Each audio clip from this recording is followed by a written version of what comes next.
In our slow growth world, one economy stands out from the rest. It's the U.S. economy. U.S. growth has been nothing if not spectacular for the last year and a half, notwithstanding weather and public sector mishaps. But post-crisis reticence has left a lingering fear that it won't or can't last.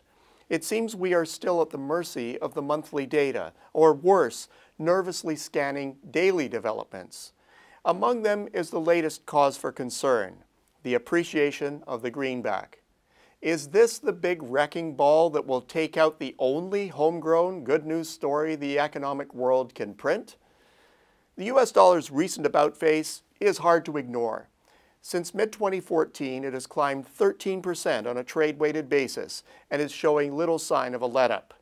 That's a sudden and considerable loss of competitiveness that under normal circumstances has a significant negative impact on export performance, and in particular the manufacturing sector, causing the trade deficit to widen. It also makes investing in the U.S. that much more expensive than elsewhere. And of course, mega movements like this currency shift rattle financial markets and can create problems with overall market confidence. Together, these traditional responses have market watchers on edge. Is budding nervousness justified? It might be if the U.S. economy was especially dependent on exports. However, at 13% of GDP, it is roughly in line with other fully developed economies whose internal economies are preeminent. And it's not as if exports have been carrying the economy along anyway. Growth has averaged 5.6% annually for 5 years, which is a fraction of the pre-crisis pace. At the same time, the manufacturing sector accounts for 12% of GDP, a share that has been in decline for decades. True, there are linkages from these sectors that extend to the broader parts of the economy, but even so, the currency hike is not having the negative effects that many smaller economies would be feeling. So where is the U.S. growth coming from? It's actually the internal economy that's generating the big numbers, occurring in spite of the persistent and pervasive weakness in the rest of the world. Moreover, the indicators generally remain strong. There is abundant evidence of pent-up demand, and confidence numbers remain in very positive territory.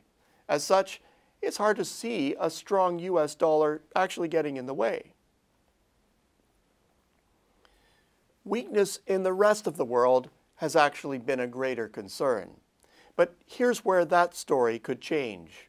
A stronger U.S. dollar suggests that consumers and businesses across the lower 48 are more likely to spend abroad, essentially exporting the U.S. economic revival to the rest of the world.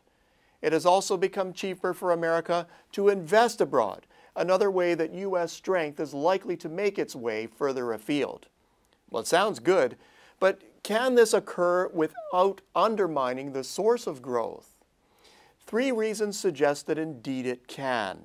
First, U.S. industry has, in many respects, blazed the trail of globalization. Manufacturing has in general long since developed extensive global operations and supply chains that have built a natural hedge into the business model. Imported content is a greater share of final products, and as such, a stronger dollar reduces a significant share of input costs.